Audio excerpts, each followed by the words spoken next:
And we are live once again with Raw Talks. And once again, ladies and gentlemen, I have on board Justin Michael. And welcome aboard once again, Justin. I'm grateful to be back. I'm a Capricorn, so the sheep thing, goats. Look at that. You got the sheep. You do not fail. My sheep hat is somewhere for the goat, the greatest of all Forgot, time. man. Yeah, So man, you're you you're in guys, Christmas colors right now. You're ready. You're I'm ready to go old. down a chimney for the sheep. I have something because to the audience who doesn't know who you are, let me just do this little thing. Who is Justin Michael? All right, Oh, let's lay it out clearly. Justin Michael is essentially a straight shooter in the sales and growth game. He's known for being that guy who cuts through the noise and tells you how to actually scale things up without the usual sugarcoating. If you think of someone who's all about practical, no-nonsense strategies of the world of sales and tech, that's him. So in other words, he's a strategic mind who's all about giving you the real deal. thank you. Yeah, amazing. And once again, you are an author because this is a little exclusive. The first interview Yes, about something new that has happened in your life. What happened? this is the first LinkedIn Live. That is true. So I've released a book called The Frame, which is what this gold Enzo is about. And it's a book about power, status, persuasion. Think about 48 Laws of Power, but sort of the prequel, the precursor, if you will. Like, how do you become powerful? How do you carry yourself to sell 7-figure deals? How do you show up in front of a board meeting or, a really critical conversation and maintain the frame? So there's always a frame. There's always frames happening. There's frames right now, right? And so this concept was introduced in Pitch Anything by Oren Klaff, but it comes from the work of Goffman, who was a sociologist, put out a paper and a book in the 70s on frame analysis. But Johnny Staker in England and I took it further. His background is fundraising and M&A, and we're both executive coaches. And we just find that this concept of ontology, who you're being, who your conscious identity tends to impact your selling skills, your negotiation skills, your income, so much more than even mindset and tactics, because who you fundamentally think you are is so critical to that. So how would you raise your frame, own your frame if the frame breaks and you collide with another frame? So this metaphor is just taken through the book, through these 12 chapters, and there's 10 laws of the frame. And yeah, it's So been a blast. let me go just one step back because what I like to understand, what is the current problem for people? Why do they need to frame themselves? Yeah, what is the problem? Well, as I trained sellers, I found I could give them the tactics like challenger sale or medic or persuasion tips, but ultimately they were somewhat terrified to sit with someone who made $1 million a year. They didn't feel worthy of that. Or I would try to help them make, 300 grand or 500 grand or $1 million. And I say these monetary figures because that's my work. That's my job as a coach. And in their heart of hearts, if you put them on a polygraph, on a lie detector, and you said, you're making 300 grand, you're making 400 grand, you're making 500 grand, and it would just be lie, lie, lie, because internally, right, the chain smoker, they have a low opinion of themselves. They have a lower self-esteem.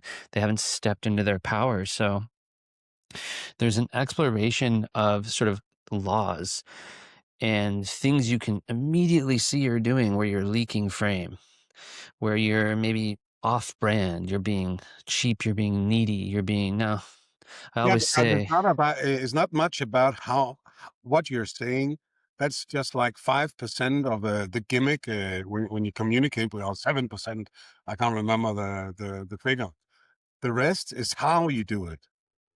yeah, I mean, 90% of communication is nonverbal, maybe it's 80%, right? So frame there are elements of it that is absolute, like gravity. You drop an apple, is that gravity? Is that electromagnetics? Like the apple falls in Tokyo, it falls in San Francisco, so that's truth.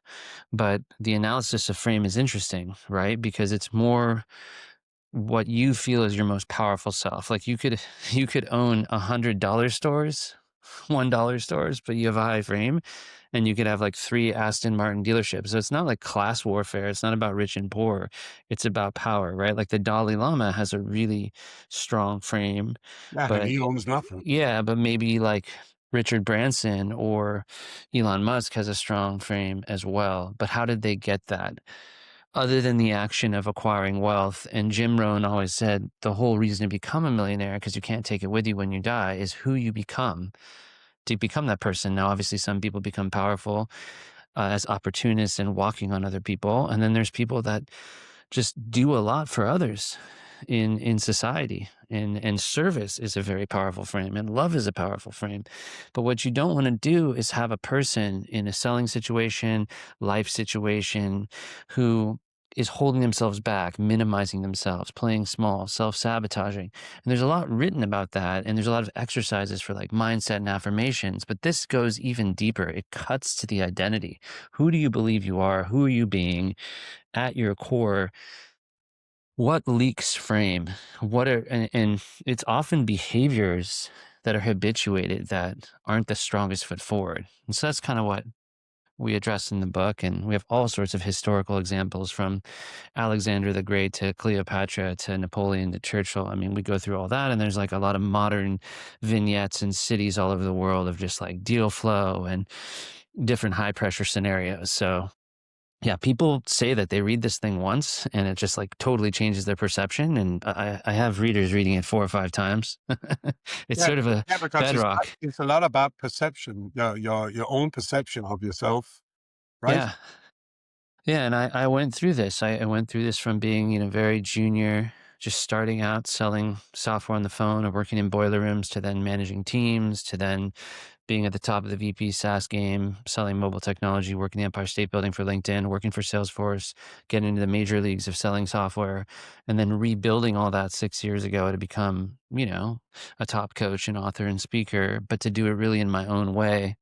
And for me, there's authenticity was the frame, but I've really kind of rebranded the more and more as I'm coming to my own, and reading it and thinking, what is the strongest voice for me? What is my legacy 10, 20 years from now?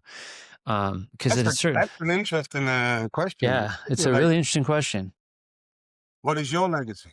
Well, I think this book, because it's a timeless time capsule and it can help, millions of people to up-level themselves, will just live on forever. Like, it will be just as valid in the year 3000 as now. So I've written 11 books, 10 in my name, but I think this is the one, almost like Neil Strauss is known for the game, or Mark Manson is known for models, or, the kind of way Robert Greene is known for 48 Laws of Power and 50 Cent 50th Law. I think this will be really the book that's remembered.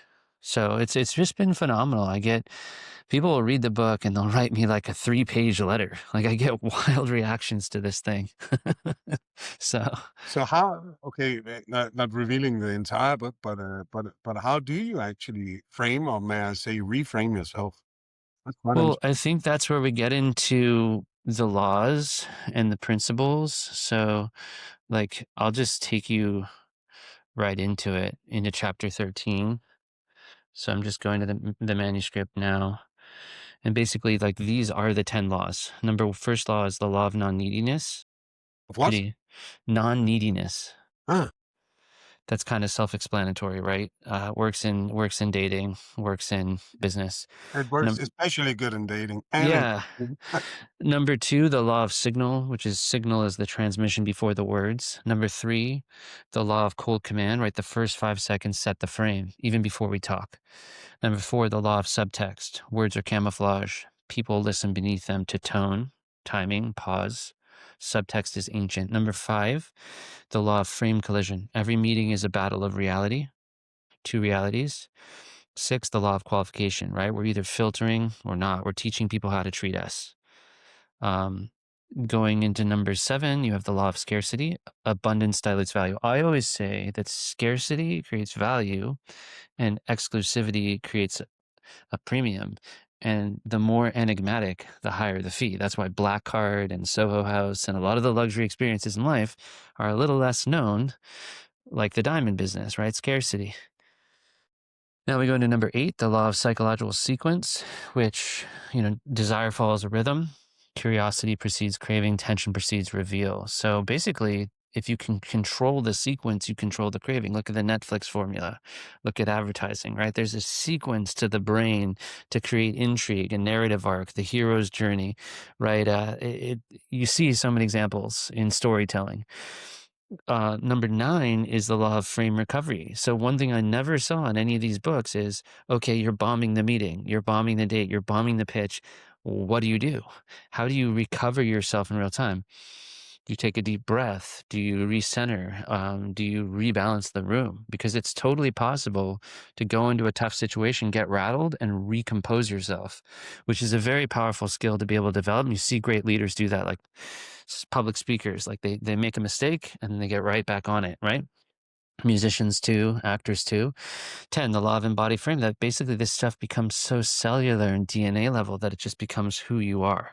And you'll see as you apply the principles and go through the stories and think of your life and your brand and your approach to business and your personal life, that the circumspection, just starting to become aware of it, will improve your life. Now, obviously, if you have traumas before the age of 7, go see a psychotherapist. That's not what we're trying to do here. But as far as a personal self-help guide, it's a really cool way to just crack in this book. It's pretty short. You can read it in a couple sittings, 2 or 3 sittings. Just marinate and meditate on it, reading once for information, twice for transformation. And it has changed people's lives. At least they tell me it has. So, Already. That's yeah. amazing. When did you launch the book? Well, I've been incubating the concept for a while.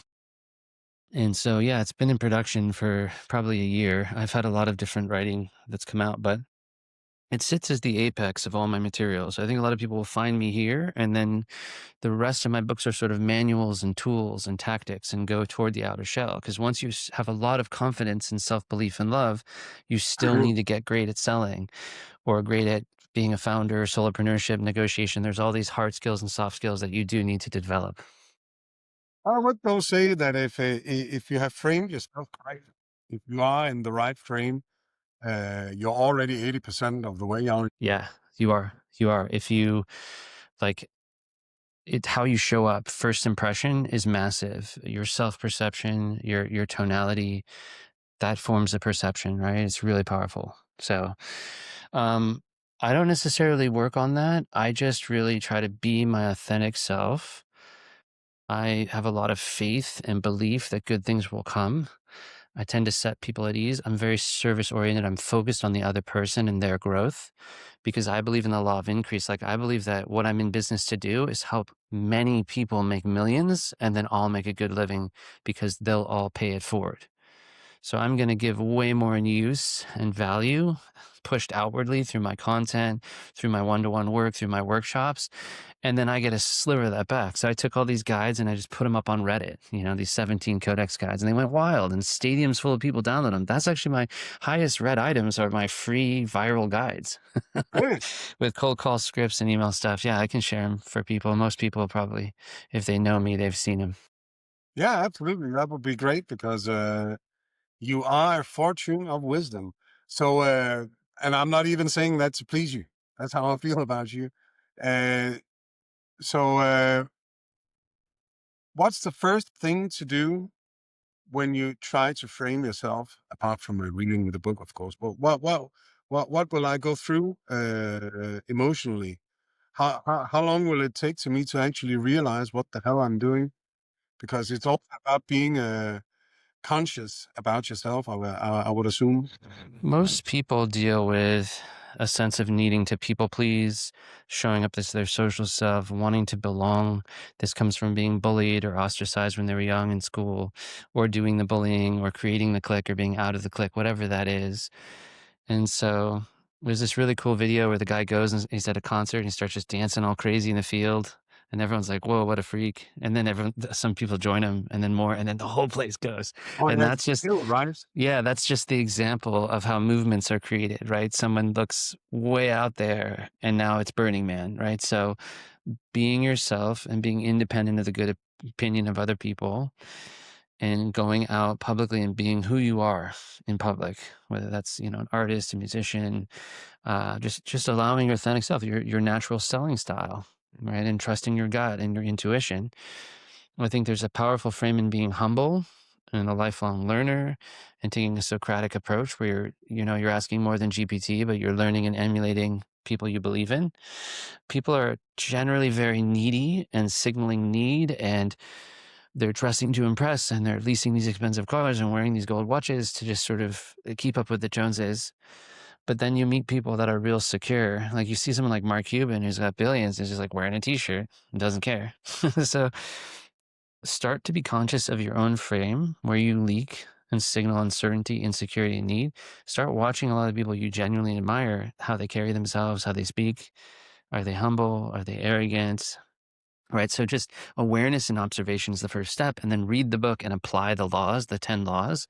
And it'll sort out any business or relationship just like immediately.